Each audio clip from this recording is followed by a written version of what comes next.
Hello everyone, welcome to the channel. This is Wendy. In this video, I will be demonstrating how to make the Drops Design Sky Stripes jacket.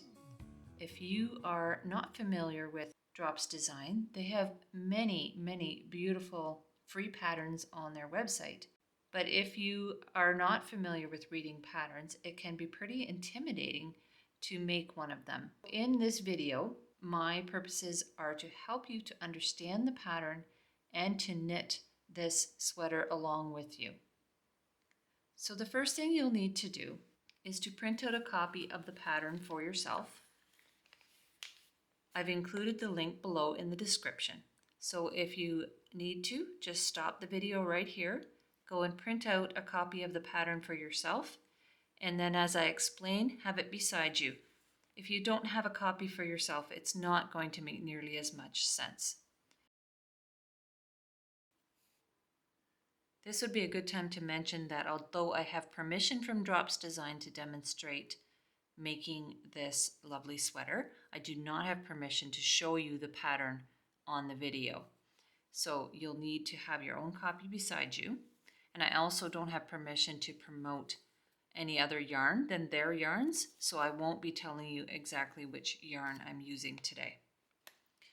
So on the pattern, on the very first page, it tells you the different sizes. This pattern is good for sizes 2 through 12 years. It's got a broad range.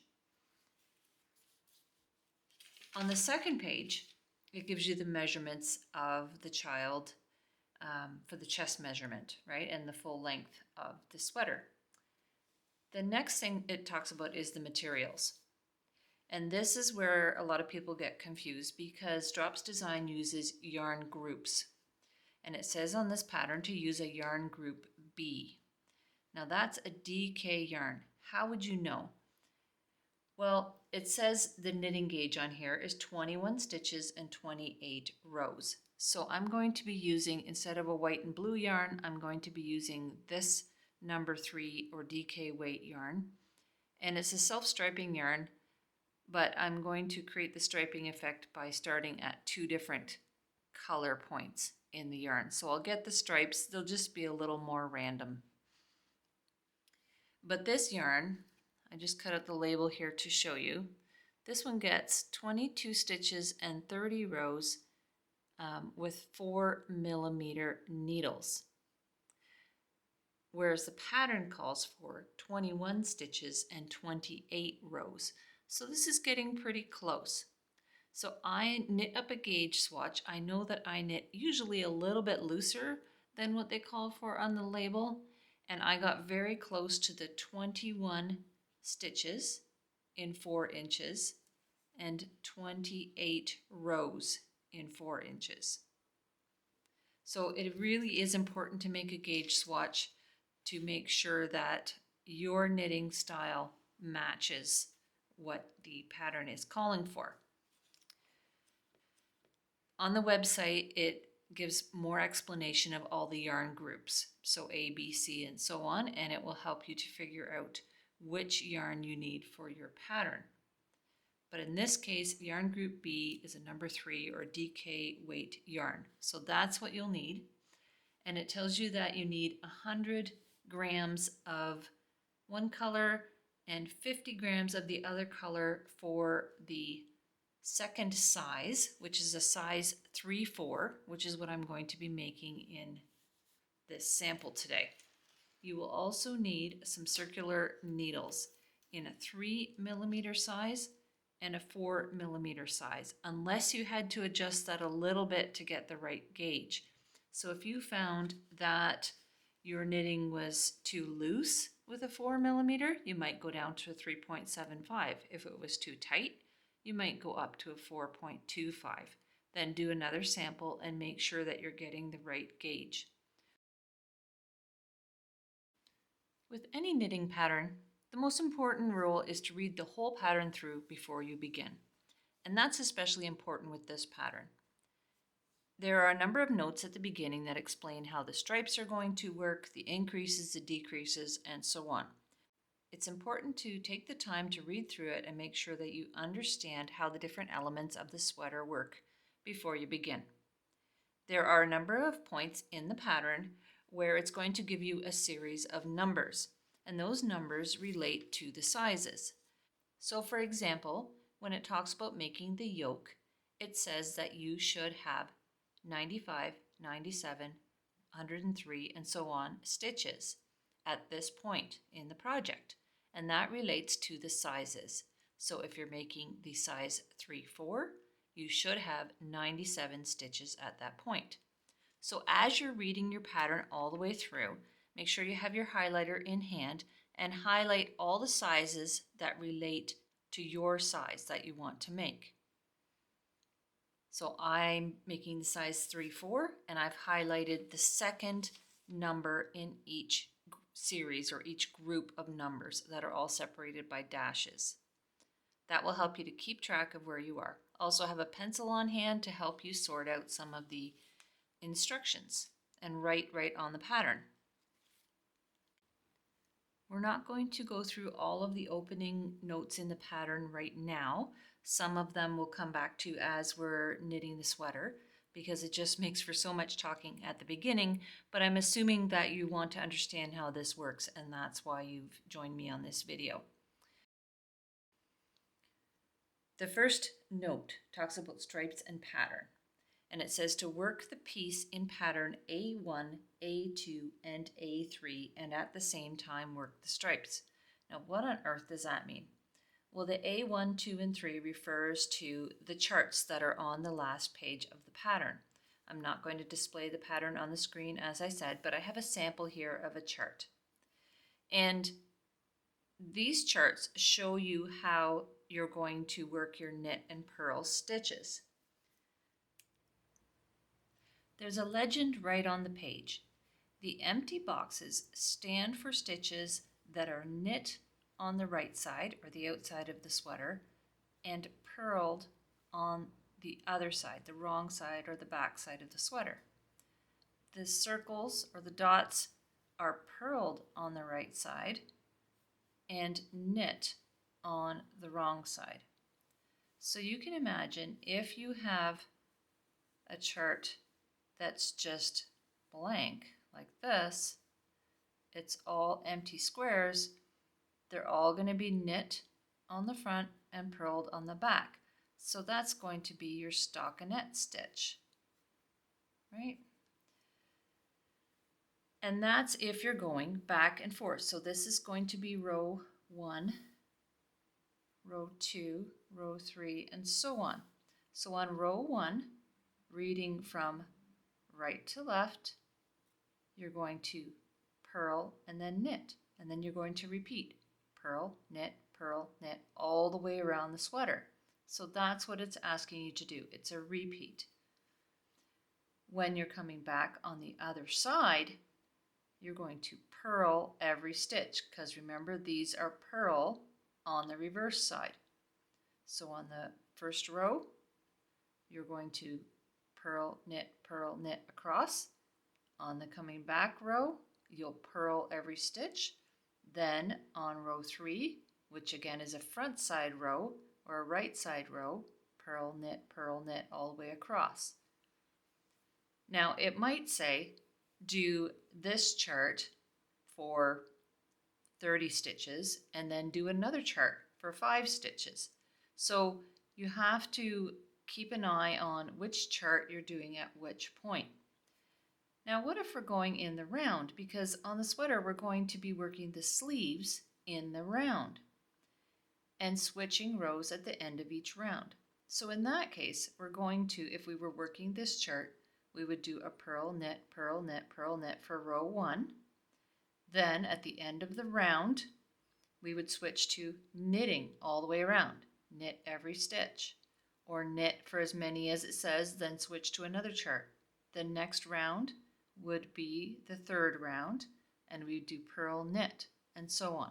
So that's how those charts work. Hopefully that helps you to understand better what we're doing here. And then it says to work the stripes at the same time. And the instruction for that is work 3 centimeters or 1 1/8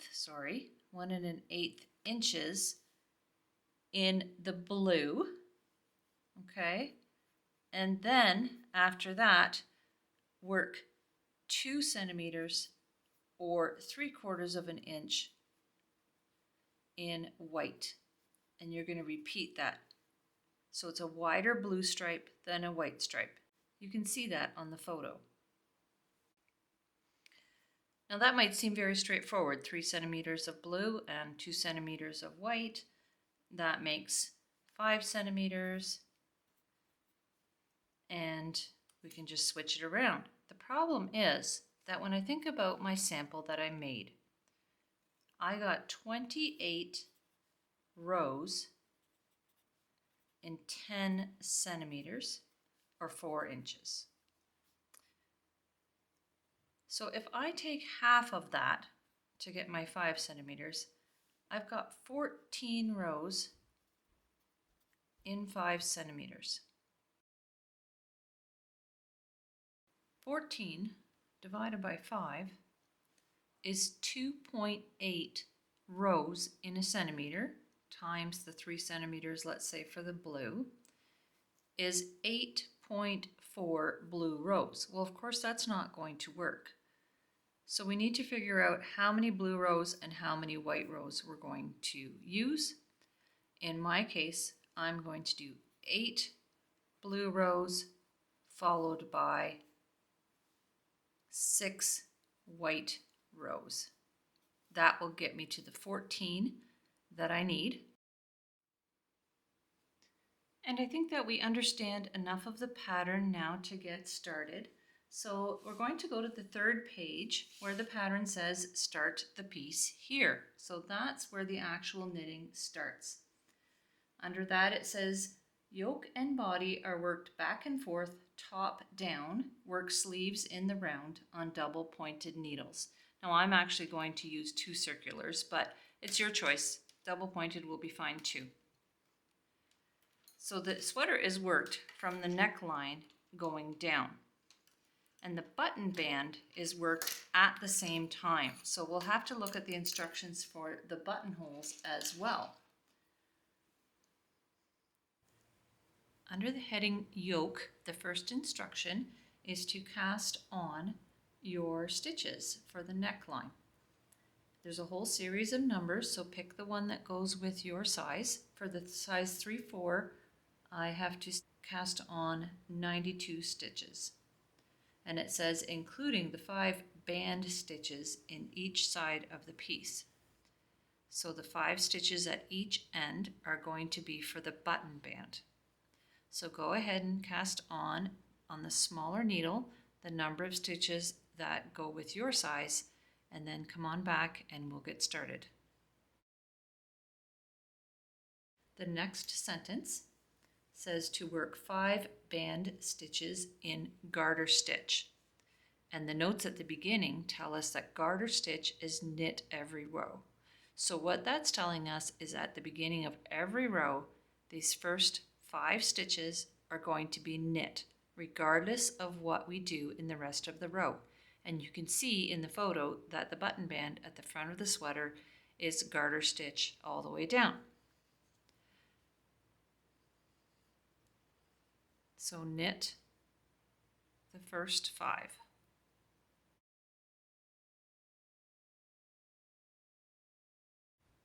Then it says work rib, knit 2, purl 2 until 7 stitches remain, knit 2, and then knit the 5 band stitches in garter stitch.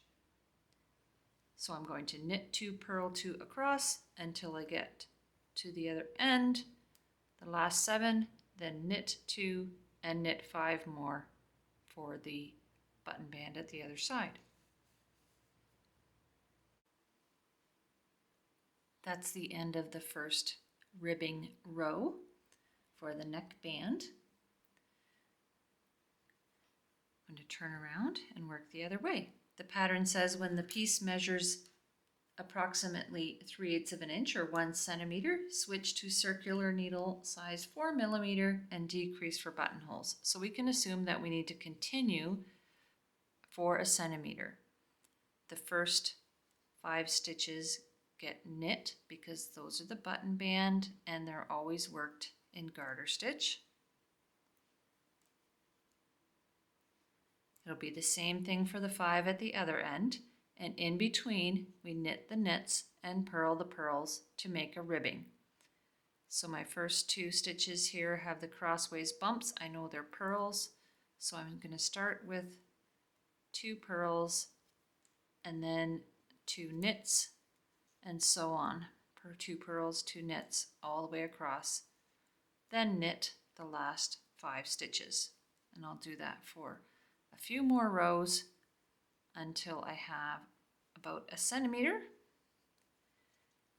and then follow the next instruction.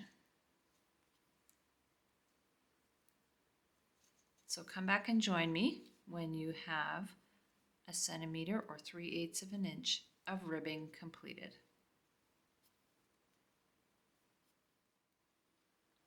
So after just 3 rows, I'm at 1 centimeter already. And if you can visualize it, that's going to be the top of the sweater around the neck. So the next instruction is to switch to the larger needle and decrease for buttonholes. And then it says read explanation above. So if we go up to the buttonhole explanation, it says decrease for buttonholes on the right band when the garment is worn. So if you can picture this, this is around the child's neck. This would be the right shoulder. So the buttonholes go on this side. So at the end of the next row, I'm going to do the decreases for the buttonholes in these last few stitches for the first buttonhole at this point. And then it says then decrease the next buttonholes approximately every so many inches. So for the 3/4 size, it's every 7 inches. And if I look at my gauge, that's about every 19 rows. So I'm going to do the first buttonhole on this next row, and then every 19 rows after that, always on a right side row or an outside facing row, I'm going to do another buttonhole. I'm going to do 1 more rib row, switching to the larger needle, and when I get to the end of the row, we'll do that buttonhole. So I'm going to take my other circular needle, this colorful one, which is my 4mm needle, knit the first 5 stitches again for the band,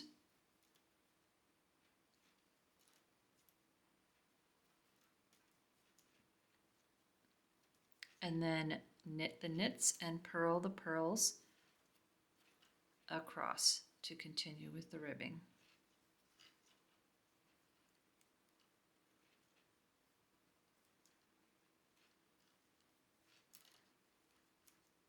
And I'll join you when I get to the band at the other end of the row to show you how to do the buttonhole.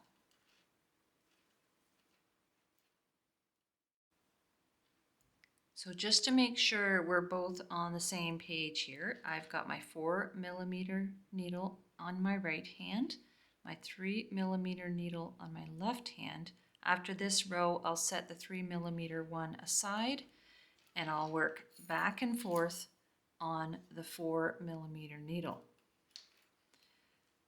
I've got 5 stitches left for my band on the right shoulder.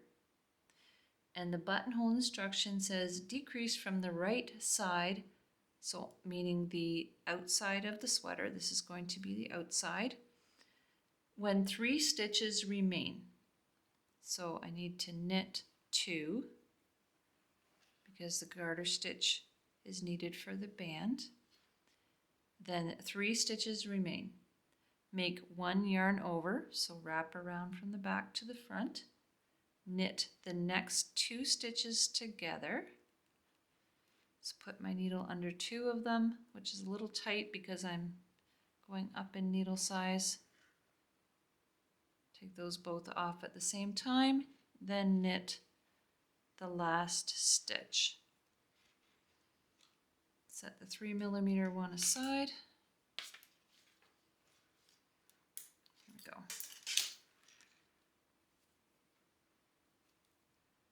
pick up the other end of the 4mm needle and work back.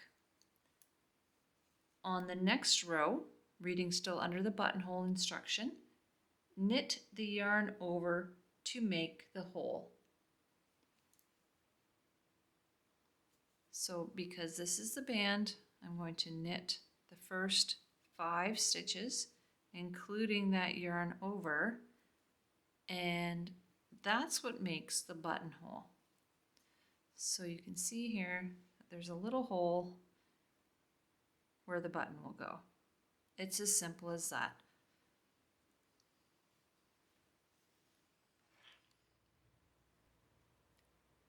So the first buttonhole is done. Going back to the yoke explanation, it says knit 1 row from the right side while increasing.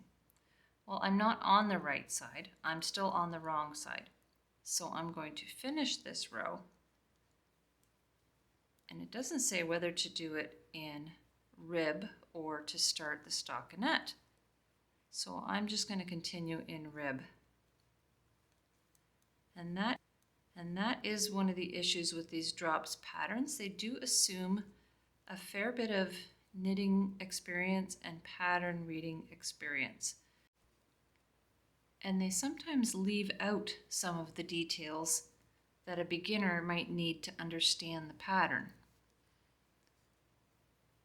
So it can be really challenging to make one of these patterns for the first time if you're not especially experienced. So I hope that by doing this along with me, you will gain some experience and some confidence, and that you will enjoy the process of making this pattern, because it really is a lovely little sweater.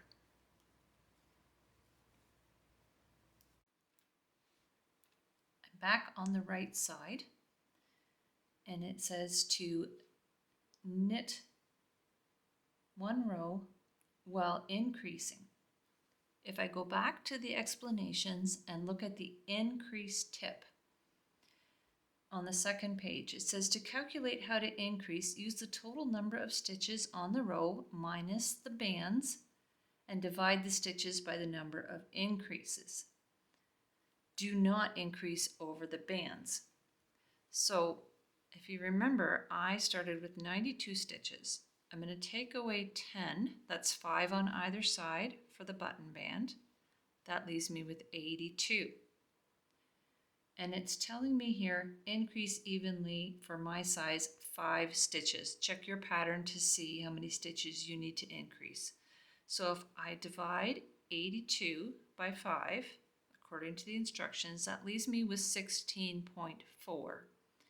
So I will need 5 increases spaced about 16 stitches apart, not including the bands. So 16 stitches apart in this center part. It says increase by making a yarn over, and then on the next row work the yarn overs twisted to avoid the holes. Okay. So I'll knit the first 5 for the band.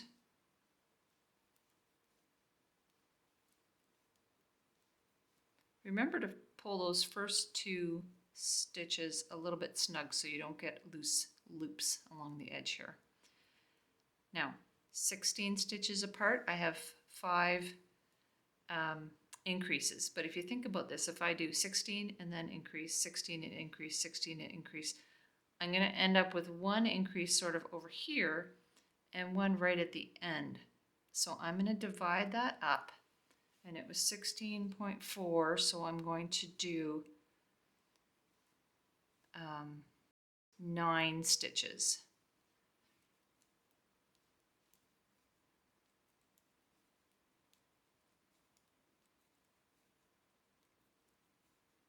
Knitting them all because we're now working in stockinette stitch. Increase by doing a yarn over, so simply like the buttonholes, put a yarn loop around to the front. Now I'll do 16 and another yarn over, 16 and another yarn over, and so on until I have my 5 yarn overs, and another, I don't know if it'll work out to 8 or 9 stitches before the other band. And that will give me a total of 97 stitches. You might have a different number for your size. So I'm going to stop here because I have to go back and count, but I'll continue through the rest of the row and pick up at the other end. So my math worked out quite well. I got 5 band stitches, 9 stitches, then a yarn over, 16, second yarn over, 16, third yarn over, 16, fourth yarn over, another 16, and the fifth yarn over, where is it? There it is. 9 more, and then 5 for the band. So I've gone from 92 to 97 stitches as the pattern called for. Now I'm on the wrong side, and it says knit 1 row from the wrong side. Now I need to check something here, because if you remember, I'm supposed to switch colors after 8 rows and do 6 rows in the other color.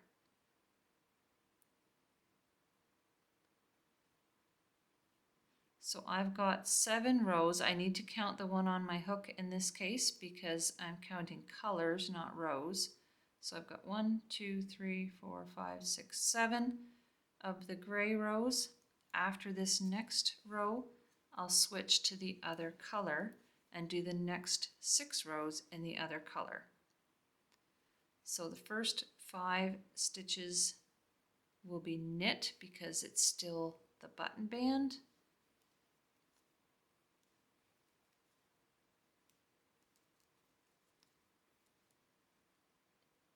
And knit 1 row from the wrong side. Now, do they want me to knit or do they want me to purl?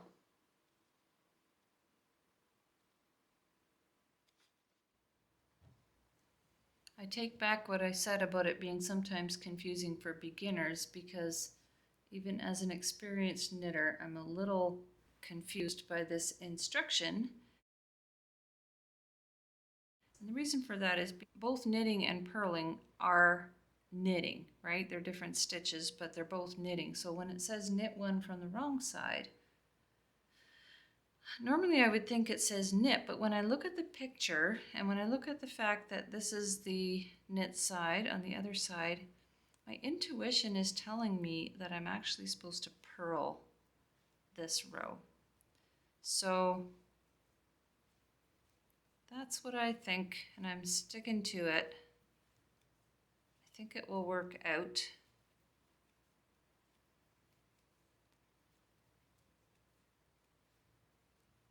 Oh, okay, that's the yarn over. Now, remember it said to do the yarn overs twisted. So instead of just doing a regular purl, what I'm going to do is pick up the back of that stitch like so. Do you see that? To put a twist in it. And then when I purl it,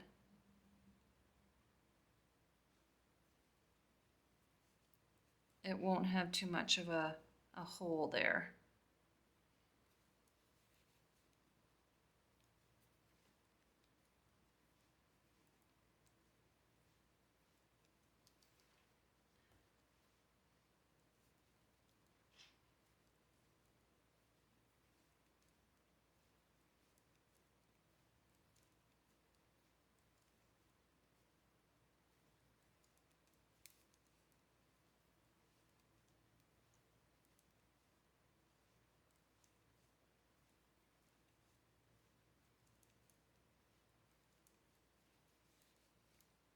Coming up to the next yarn over, do the same thing and show you again.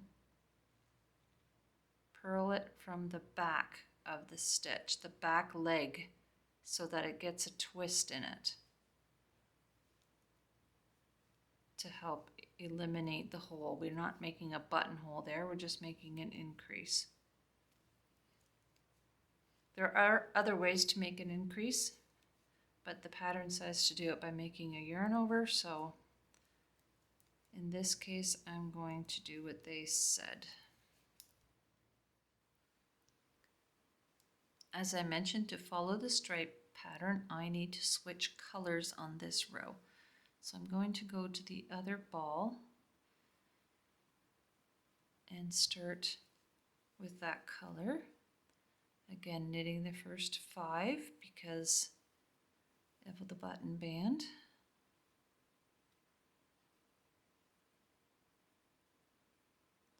And I'm going to knit over top of the 2 threads so that I don't have to work them in later.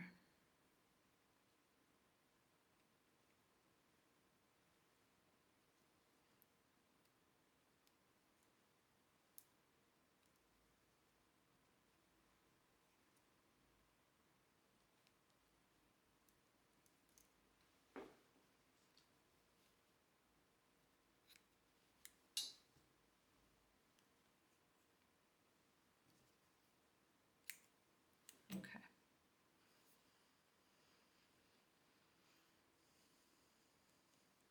Next instruction. Now insert 4 markers for raglan in the piece without working as follows. Now what's a raglan? Well, if you look at the picture, you can see that the shoulders or the arms for the sleeve come out on an angle like that. That's a raglan sleeve. Okay, so the top of the sleeve actually comes all the way up to the neckline. And it's a nice shaping for a sleeve. It fits quite well. So we have to insert some markers for the raglan. Insert the first marker in the 18th stitch, the second in the 32nd stitch, and your numbers might be different for your pattern, and so on. So, taking a marker, I'm going to count over to the 18th stitch. That's 5, 6, 8, 10, 12, 14, 16, 18, and put my marker in that stitch.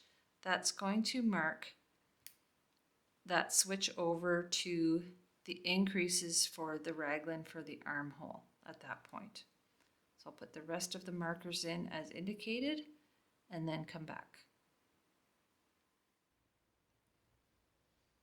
So my markers are all in place. If you have the right number of stitches and your markers all placed, then we are ready to move on to the yoke of the sweater.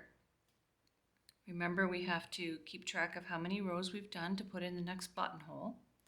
And the pattern at the bottom of the, I guess it's the 3rd page, says to read the entire section before continuing.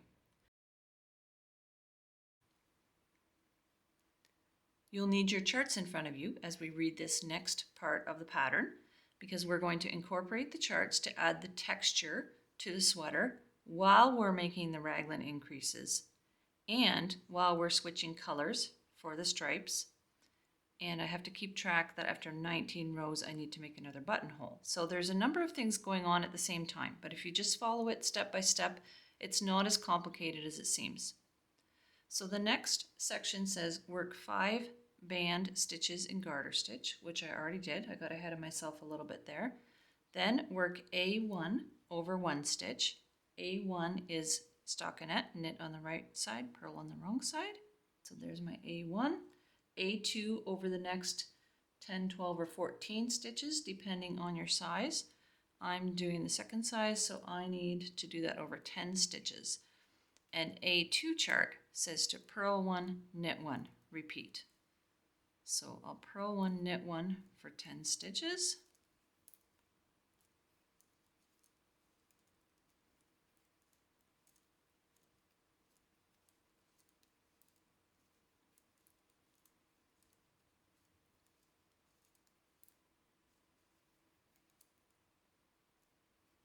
That's 10. The next instruction, work A3 over 1 stitch. A3 is purl on the right side and on the wrong side. So I'll purl that one. Then make 1 yarn over. Because the yarn is already on the front for the purl stitch, I just have to wrap it to the back like this to get ready for my next stitch. Then 1 stitch in stockinette stitch, so that's the one with the marker in it.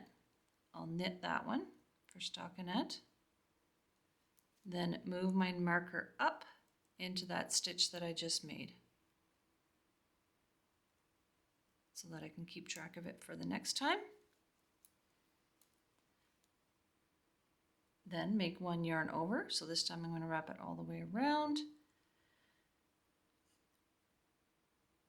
Work A2 over the next 12 stitches. A2 again is purl 1, knit 1, so I got to bring it around to the front.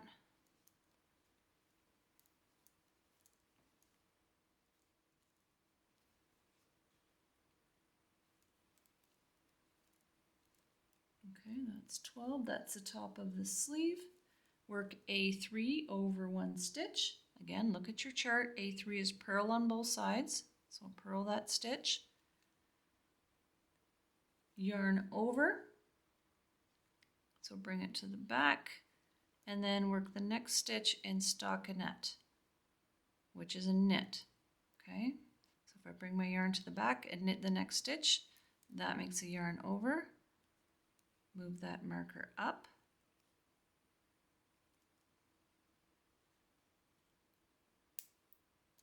Another yarn over for the next increase for the raglan. Work A2 over the next 32 stitches for my size. Again, A2 is purl 1, knit 1. So I'll work that over the next 32 stitches. This is the upper back of the sweater, right behind the neck.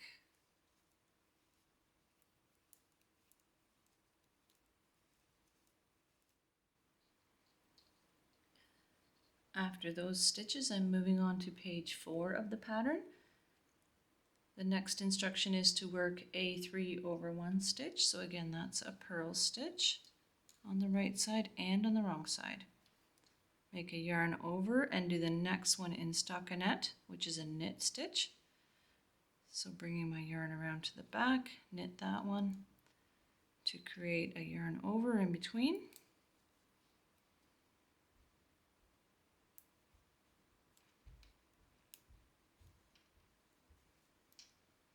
Another yarn over to increase for the raglan sleeve. Work A2 over the next 12 stitches, which is purl 1, knit 1.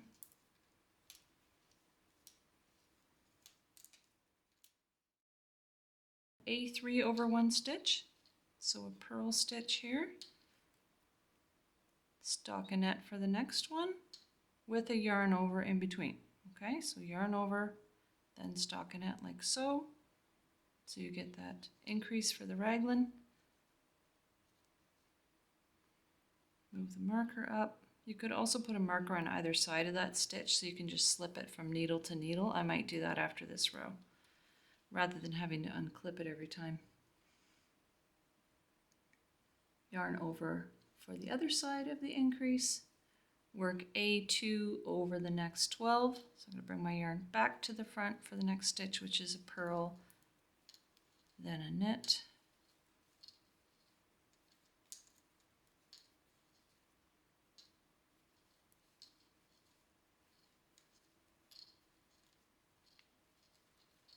And of course repeating, purl, knit, purl, knit.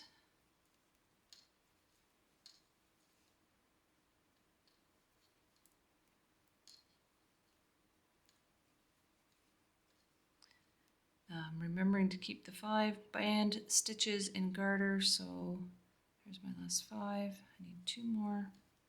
Purl, knit, and then knit 5 for the button band.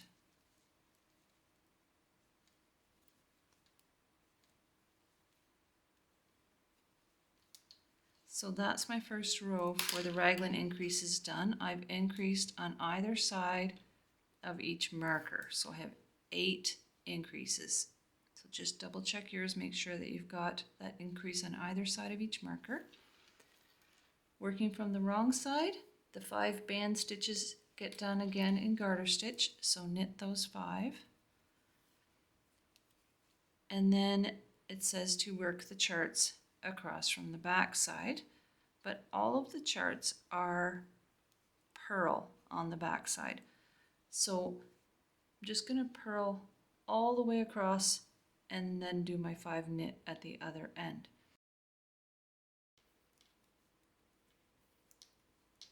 When you purl back, remember to twist those yarn overs.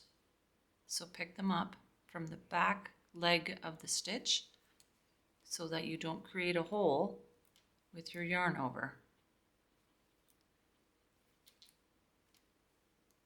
Those marker stitches are also done in stockinette. Then purl the next one from the back. Trying to grab that back leg there.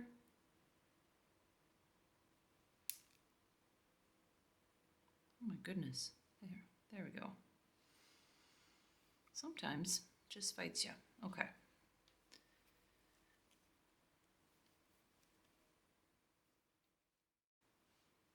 The next instruction on the pattern says to continue with stripes and pattern and increases for raglan until you've increased a total of, in this case, 16 times to get a certain number of stitches that's indicated on the pattern. I've rearranged my markers a little bit so that I can slip them from needle to needle. They're not through the stitch anymore. They're beside, like on either side of the middle stitch between the 2 increases, so I can just slip them across. So you'll continue in the same pattern, and of course you'll have a couple extra stitches in between each section because of those increases. So for this section, instead of doing 12 stitches of A2, I will have 14 stitches of A2. So you'll just incorporate those extra stitches into the pattern as you go, working every right side row with the increases and purling across in the center section of the wrong side row with the knit stitches on either side for the button band. Let's work another row together so that you can see how to incorporate those additional stitches. So for this next row, I've got my 5 garter stitches at the end. I did 10 stitches in A2, but that leaves me with an extra one here before I have to do the 1 A3 stitch here. So I'm going to do that extra one by continuing the first part of the repeat and just doing a purl stitch. Then A3 for the next one, which is a purl. Do my yarn over, slip the marker, stockinette the center stitch, slip the marker again, yarn over. Here's where it gets tricky and you have to be able to read your stitches. So this next section is supposed to be in A2. And A2 on the right side is purl knit like we did here, and then purl back on the other side. So those are all knit stitches. Then purl knit, and you can see that the purls line up on top of each other. Do you see that? With columns of knit stitches in between. So in this next part, if I look down below, my 2nd and 4th stitches are purl stitches. So I'm going to make sure that when I'm doing this A2 section, my 2nd and 4th and 6th and so on are purl stitches. So I can't start with a purl. I need to start with a knit to make that line up and incorporate that extra stitch. So you need to look at what you've got on your needles or just below your needles already so that you can make that texture line up properly with columns of knit stitches and then every other row in between purl stitches. So when you're incorporating those extra stitches, make sure that they reflect the pattern or the texture so that you're getting an even result. I know it sounds complicated, but if you just look at your stitches, you'll be able to see the ones with the little crossways bumps. Those are your purls, and you need to make sure that they are stacked on top of each other. And if you have an extra one at the end, just continue on in that manner, except that this one says I have to do an A3 in that last stitch. Okay, and I've actually put red markers where my A3s are.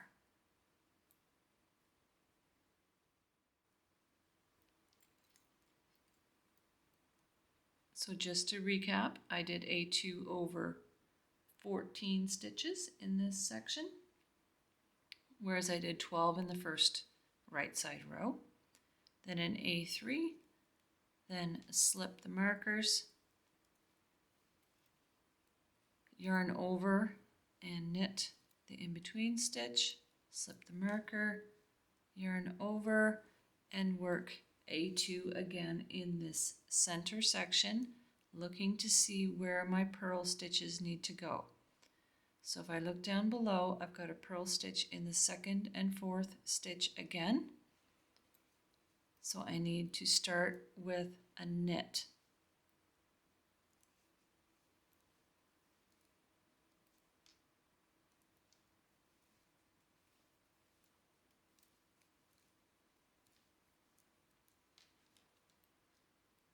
Okay, so let's look a little more closely here. There's my A2 texture here. My A3 stitch just before the increase, which was a purl, an increase, then a stockinette in between the markers, then an increase, and then starting A2 again. But in this case, the pattern starts with a knit because my second and fourth and so on have to be purls. The next time, when I come back to the right side,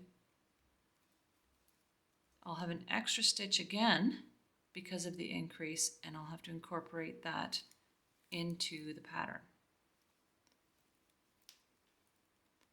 So I hope that this has helped you to understand how this pattern works. I'm going to continue with my increases until I have the total number of increases and the right number of stitches as indicated on the pattern. Then I'll be at the point where I'm ready to divide for the sleeves and the body. I hope that you are enjoying this so far. Drop me a comment if you have any questions about this pattern. I'm going to wrap up this video here so it's not too super long, and I hope that you will join me for part 2. In the meantime, have a super day.